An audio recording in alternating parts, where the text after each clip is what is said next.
I thought my biggest problem was my mother-in-law stealing my car, but then I realized it was a setup for a much darker game, one that led me to a burning warehouse and a choice between my life or my freedom. Everything I had ever built was a lie, and the man I'd married was orchestrating my destruction from the shadows.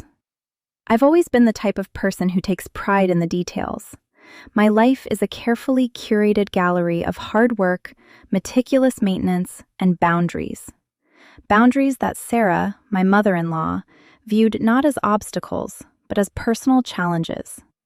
She was the kind of woman who moved through the world like a wrecking ball wearing pearls, convinced that the laws of physics and common decency didn't apply to her because she had once been the president of the local garden club. My car was my sanctuary. It wasn't just a vehicle. It was a pristine, midnight blue, German-engineered marvel that I had spent 3 years saving for. I washed it by hand every Sunday. I parked at the very back of grocery store lots to avoid door dings. I didn't even like people eating crackers in the passenger seat, let alone letting someone else drive it. When Sarah asked to borrow it, I laughed. It was an involuntary, incredulous sound. She had a perfectly functional SUV sitting in her own driveway, but she claimed she needed something with a bit more class to impress a new man she was seeing for coffee. I told her no, clearly and politely. I told her I had plans that day and needed the vehicle. She sniffed, waved a manicured hand at me as if I were a stubborn toddler, and muttered something about how family should support family. I went to work the next day, confident that the matter was settled, but when I walked out to the parking lot at 5 o'clock, the spot where my car should have been was empty. My heart did that sickening flip, the kind that happens right before you realize your world is shifting. I called my husband David, frantic. He went pale, stammering about how Sarah had mentioned needing to run a quick errand. She hadn't asked him. She had simply walked into the garage, taken the spare key I kept in the decorative bowl by the door, the one I told her 1,000 times was for emergencies only, and vanished. I didn't call the police immediately. I called her. She picked up on the third ring, her voice sickeningly sweet, dripping with that fake Southern charm she deployed when she was about to ruin someone's day. "Oh, darlin'," she cooed, oblivious to the panic vibrating in my chest. "I'm so sorry. I completely forgot to text you. I had a little mishap. A telephone pole jumped out at me near the country club. The car is, well, it's a bit worse for wear, but I'm perfectly fine. Thank you for asking." My vision tunneled. "A mishap? Sarah, where are you?" "I'm at the club," she said, her voice smoothing over as if she were discussing a spilled glass of tea. "The tow truck driver was a bit rude, honestly, but don't worry, the car is somewhere in the impound lot. I'm sure it'll buff out." "Oh wait, I have to go. My date is waving. We'll talk about insurance later." She hung up.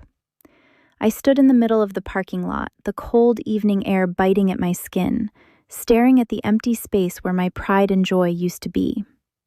My phone buzzed again, a notification from my security camera app. My home system had captured footage of her taking the car, and then a second clip from a neighbor's doorbell camera. As I watched the footage, my blood turned to ice. She hadn't just crashed my car, she was driving it, and in the passenger seat, clearly visible, was the man she was seeing. A man who happened to be the judge presiding over my husband's promotion board next week. I didn't scream. I didn't cry. Instead, a strange, crystalline coldness settled over my bones. I spent the next 4 hours at the impound yard, my silence unnerving the clerk as I signed the papers to release the shell of what was once my car. The front bumper was mangled, the headlight housing shattered, and there was a jagged, angry scrape running down the entire passenger side. It looked like a casualty of war. When I finally pulled into our driveway, David was waiting on the porch, wringing his hands. He started with the usual platitudes. "She'll pay for it. It's just metal. Don't cause a scene." I walked past him without saying a word, my heels clicking sharply against the pavement. I went straight into my home office and pulled up the footage again. I slowed it down, frame by frame. It wasn't just that she had taken the car, it was how she had driven it. She was laughing, her hair blowing in the wind, a glass of something that definitely wasn't iced tea held firmly in her hand. She hadn't hit the pole because of a mishap. She had hit the pole because she was distracted, laughing, and showing off to the judge. I looked at the judge's face in the video. He was clearly intoxicated as well, leaning over to whisper something in her ear while the car swerved across the double yellow line. She had driven drunk, wrecked my property, and put someone else's life at risk, all while trying to manipulate the professional trajectory of my husband. I opened a blank document on my computer. I wasn't going to go to the police, not yet. The police would just give her a ticket and she'd pay it with a smile, citing her social standing. No, I needed something that would cut deeper. I needed to dismantle the carefully constructed pedestal she'd spent 30 years building. I remembered the email thread I'd seen on her tablet months ago, the one about the charity fund she was managing for the club. The numbers had never quite added up. I took a deep breath and started typing, my fingers moving with a precision I didn't know I possessed. I wasn't just going to fix the car. I was going to make sure she never had the reputation to drive another one again. But just as I hit the save button, my phone lit up with a text message from an unknown number. It was a photo of me sitting at my desk, taken from outside my own window. And underneath it, a single line. I know what you're doing, and I have friends in much higher places than you think. The threat sat on the screen like a poisonous insect. My first instinct was to jump, to run to the window, but I forced myself to remain statue still. If she, or whoever she had sent, was watching, I couldn't give them the satisfaction of seeing me tremble. I deleted the draft I was working on, closed the laptop, and went downstairs to find David. He was sitting on the couch, his head in his hands, terrified of the confrontation I was clearly spiraling toward. "She's calling the police, isn't she?" David asked, his voice hollow. "She told me she's filing a report saying you let her take the car, and you're trying to extort her because you're angry about the damage. She's framing you, Sarah." I looked at him, feeling a strange detachment. "She's not just framing me, David. She's trying to protect herself because she knows exactly what's on that laptop." "You need to drop it," he pleaded, grabbing my wrist. "If she goes down, she takes my career with her. The judge is already asking questions about why his name is being associated with a car accident involving my wife's mother-in-law. Please, just let the insurance handle it." I looked at his grip on my arm. For years, I had bent, bowed, and smoothed things over to keep the peace. I had played the quiet, supportive daughter-in-law while she picked apart my life, my decor, and my self-esteem. I pulled my arm away. "I'm not dropping anything, but I'm changing my tactics." I grabbed my keys, the spare set for our old truck, and walked out the door. I drove to the local police station, not to report the accident, but to request a meeting with the sergeant I knew personally from my volunteer work at the shelter. I walked in, laid a flash drive on his desk, and told him I had evidence of a major embezzlement scheme happening at the garden club. I didn't mention the car. I didn't mention the judge. I just gave him the paper trail I had spent the last hour meticulously reconstructing from digital footprints she was too arrogant to cover. As I walked out into the humid night, feeling the weight of the air, I felt a strange sense of liberation. Sarah was going to be busy. She was going to be very busy. But as I reached my truck, I saw a familiar black sedan idling at the edge of the parking lot.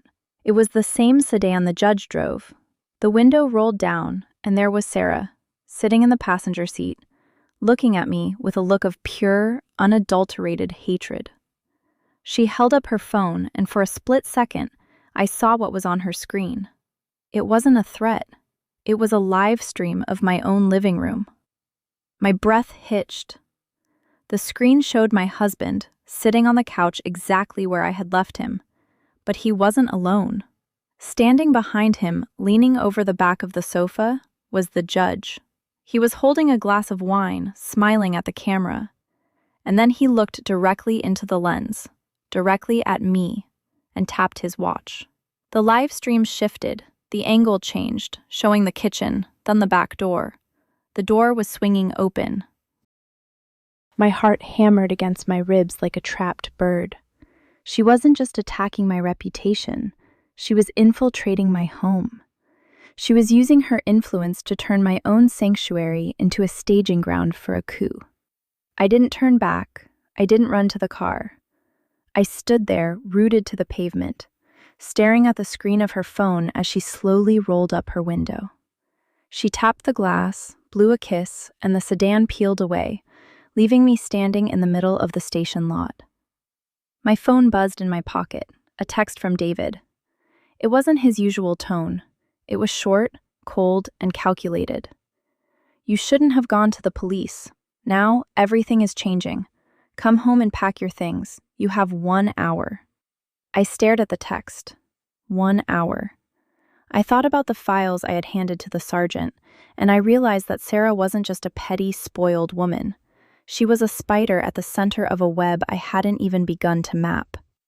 I opened my trunk, pulled out the hidden compartment I had built under the floorboard, the one I kept for emergencies, and withdrew a small, heavy metal box. I looked back at the station.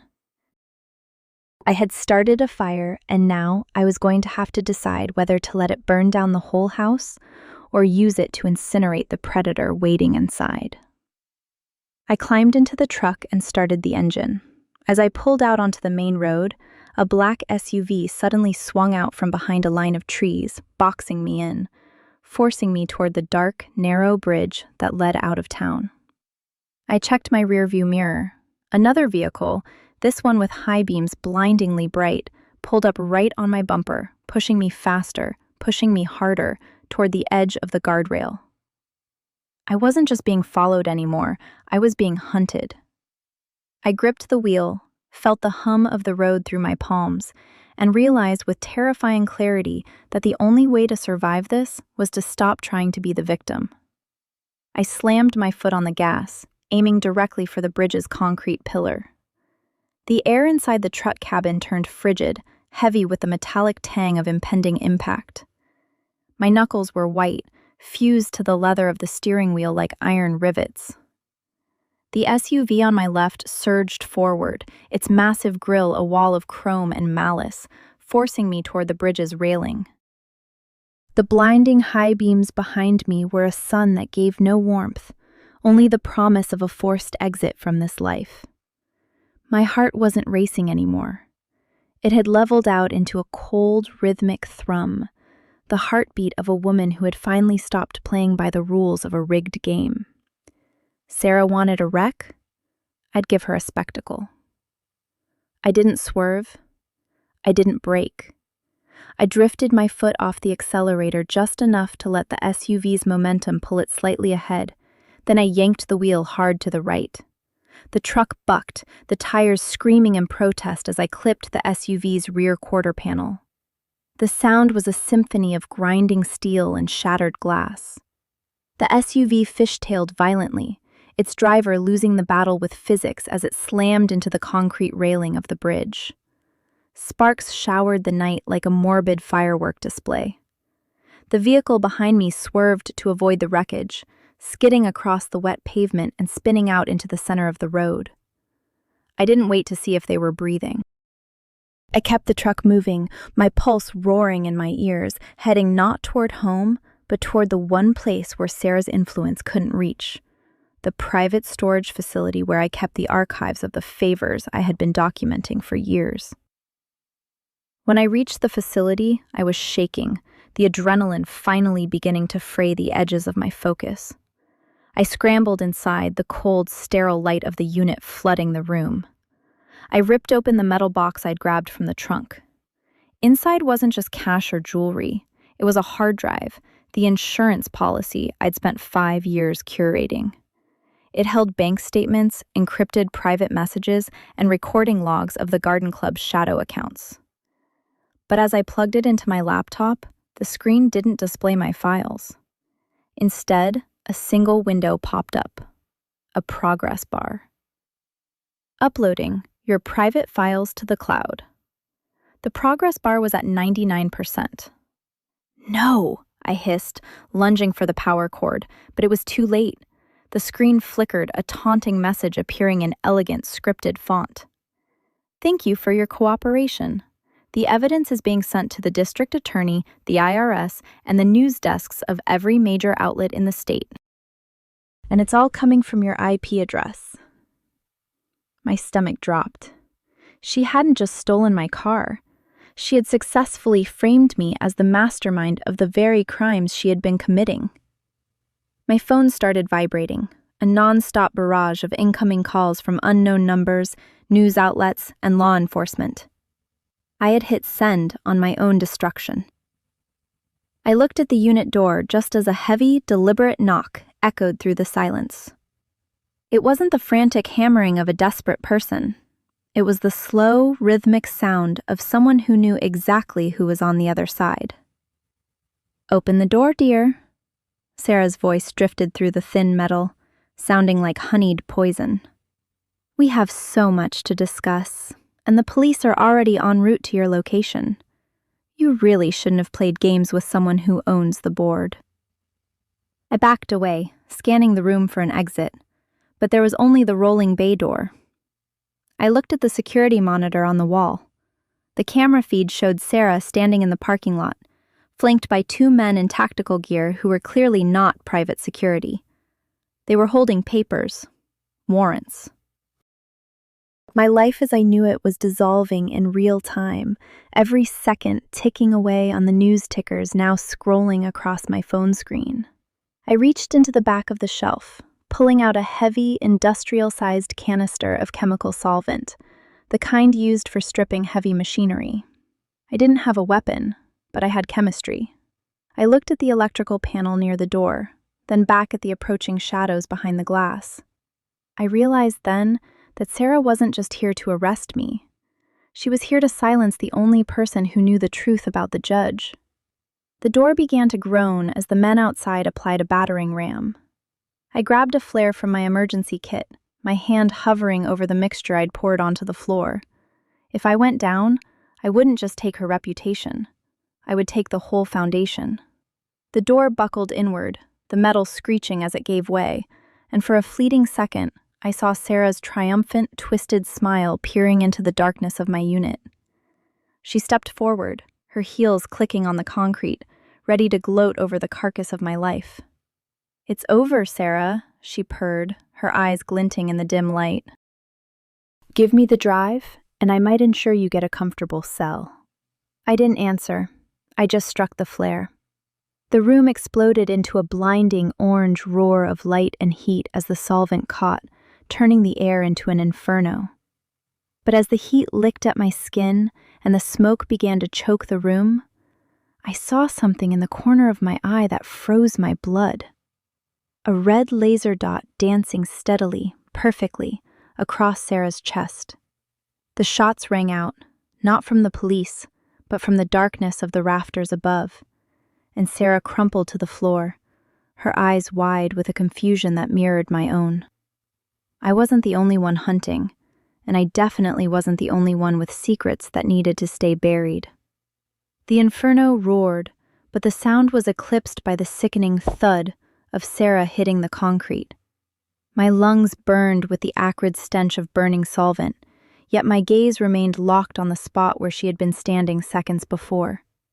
She was motionless, a crumpled heap of designer fabric and broken vanity, while the 2 men in tactical gear scrambled for cover, shouting into their radios.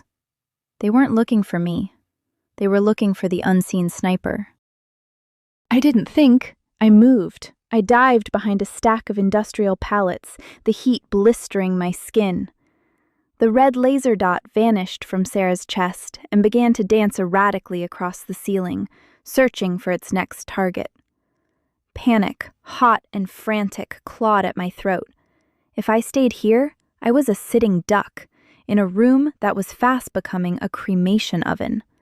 If I left, I was running straight into the arms of the local authorities, or worse, the people Sarah had clearly been double-crossing. I crawled toward the rear exit, a rusted service door that led into the narrow, dark alleyway behind the facility. As I reached the handle, a heavy, gloved hand slammed against the other side, shaking the frame. My heart slammed against my ribs. "Don't!" a voice hissed from outside, a voice that was distorted, metallic, and distinctly, terrifyingly familiar. It was David's voice, but it lacked the stuttering fear he'd displayed all evening. It was cold, precise, and devoid of the man I thought I had married. "David?" I whispered, my voice trembling. "The car was the bait, Sarah," he said, his voice dropping to a low, chilling register. "And you, my love, were the trigger. Move away from the door, or the next bullet won't be aimed at your mother." I froze. The realization hit me with the force of a physical blow. The embezzlement, the stolen car, the judge, none of it was Sarah's doing. Sarah was a narcissist, a petty thief, and an annoying obstacle. But she was a pawn. She was the scapegoat David had been grooming for years. He had used her vanity to hide his own massive financial fraud, and tonight, he was closing the accounts. Permanently. I looked back at the fire. The flames were licking at the ceiling, threatening to collapse the rafters. The two tactical men had abandoned their posts, fleeing into the main hallway to escape the smoke. I had seconds. I grabbed a heavy fire extinguisher from the wall and didn't aim it at the fire. I aimed it at the electronic keypad of the security door. I smashed it, the sparks flying, bypassing the lock. The door groaned open, but instead of the alley, I found myself staring into the barrel of a suppressor-equipped pistol. David stood there, his face illuminated by the flickering, demonic orange light of the warehouse fire. He didn't look like my husband. He looked like a stranger, his eyes devoid of any recognition. Behind him sat our own SUV, the engine idling, the trunk open, packed with luggage. "You were always so meticulous," he said, stepping into the warehouse, the pistol never wavering. "You kept records of everything. It made my life so easy. I just needed you to play the role of the angry, betrayed wife. A perfect motive for a murder-suicide, wouldn't you agree? The disgraced daughter-in-law, the vengeful mother-in-law, a warehouse fire, and two bodies that won't be identified until the dental records come in days later." He gestured with the gun toward Sarah's body. "She didn't know she was the patsy until about 10 minutes ago. She really thought she was in control." I looked at the gun, then at his cold, dead eyes.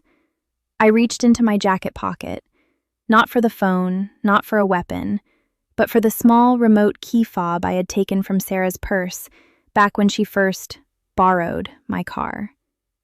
I had swapped it for a dummy weeks ago, never knowing why, only that she kept it hidden.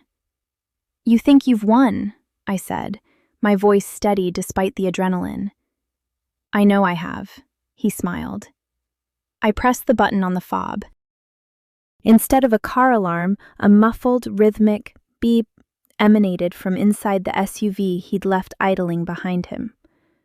David's eyes widened for a fraction of a second, his confidence faltering. He turned his head toward the vehicle, and in that split second, I lunged. I didn't go for the gun. I went for the fire suppression lever on the wall, the one that would dump 5,000 gallons of heavy-duty chemical foam into the room. I yanked it with every ounce of my remaining strength.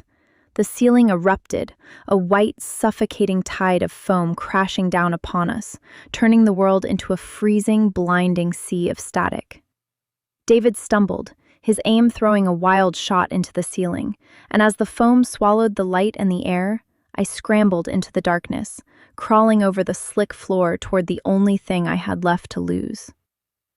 I reached the SUV, yanked the door open, and climbed into the driver's seat. But as I slammed the door shut and reached for the ignition, I felt the cold, hard press of metal against my temple. "Wrong seat, sweetheart," a woman's voice whispered from the back seat. I froze, my eyes drifting to the rearview mirror. It wasn't Sarah. It was the judge's wife, her face twisted in a mask of calculated fury. The game isn't over, it's just changing players. The world inside the SUV was a claustrophobic tomb. The scent of ozone and burning chemicals swirled outside the glass, but inside, the air was stagnant, heavy with the expensive perfume of the woman sitting behind me. Her pistol dug into my temple with a clinical, unyielding pressure. Through the windshield, the warehouse continued to groan, a structural carcass being digested by the fire I had ignited. "Drive," she commanded. Her voice was like silk pulled over a jagged stone. "And if you even think about hitting the brakes, I'll ensure your demise is significantly less poetic than your mother-in-law's." I turned the key. The engine purred to life, a stark contrast to the chaos unfolding in the lot. I shifted into drive, my heart hammering against my ribs like a trapped bird. I looked into the rearview mirror, trying to catch a glimpse of her eyes, but she was a silhouette of shadow. "You're working with David," I said, my voice barely a whisper. "He thinks he's the one pulling the strings." "David is a calculator, Sarah," she replied, using my mother-in-law's name with a tone of utter disdain. "He's brilliant with spreadsheets, but he's remarkably dull when it comes to human collateral. He thinks this is about his career. He doesn't realize that his firm has been a front for my family's interests for nearly a decade. He's simply an asset that has outlived its usefulness." The pieces fell into place with a sickening, cold clarity. The car crash, the judge's involvement, the embezzlement. It was all a massive, multi-layered power play. I was never a person to them. I was a firewall. "Where are we going?" I asked, weaving the SUV through the debris-strewn exit of the facility. "To the docks," she said. "David is waiting. He's very eager to finish this murder-suicide narrative. He believes he's driving away into a new life. He's going to be disappointed to find that he's the final piece of the cleanup." I gripped the wheel, my palms sweating. I had one card left to play, a gamble so reckless it defied reason.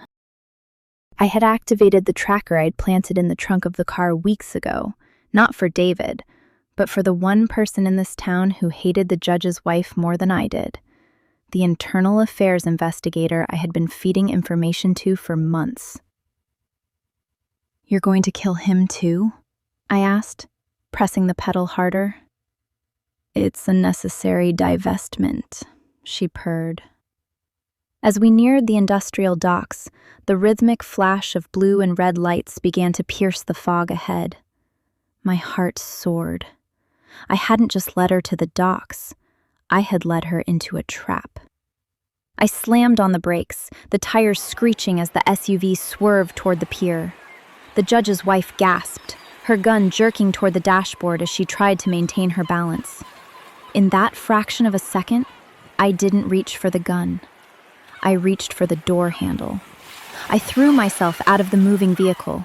I hit the asphalt, tucking and rolling as the SUV careened toward the water. It didn't stop. It barreled through the safety chains and plunged into the churning, dark Atlantic with a sound like a giant inhaling. I scrambled to my feet, lungs burning, skin raw, watching as the vehicle bobbed once before disappearing beneath the black waves.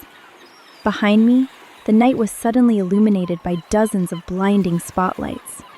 Armed agents swarmed the dock, guns drawn, shouting commands. The investigator I had trusted was at the front, his face grim as he approached me. "Is she in there?" he barked, gesturing to the water. "She is," I gasped, collapsing onto the concrete. "And David is waiting at the end of the pier." The arrest was a blur of shouting, cold metal handcuffs, and the smell of salt water. David was pulled from his getaway car, screaming about diplomatic immunity and misunderstandings. His composure shattered into a million jagged pieces. As they dragged him past me, he looked at me, really looked at me, with a mixture of horror and realization. He saw not the quiet, manageable wife he had underestimated, but the architect of his total ruin. I watched as the police divers recovered the wreckage, and as the sirens faded into the distance, the silence of the docks returned. Sarah had been taken to the hospital, barely clinging to life. But she was alive, a prisoner of her own body and the impending mountain of federal charges. I stood alone on the pier, the wind whipping my hair across my face. I looked down at my hands. They were trembling, stained with soot and grease, but they were mine again. I hadn't just crashed my car. I had stripped away every layer of the life I had been forced to inhabit. I pulled my phone from my pocket, the screen cracked, and saw a final message from an unknown number. The game is over, but the board is yours now. I dropped the phone into the water, watching the ripples spread until they were swallowed by the tide.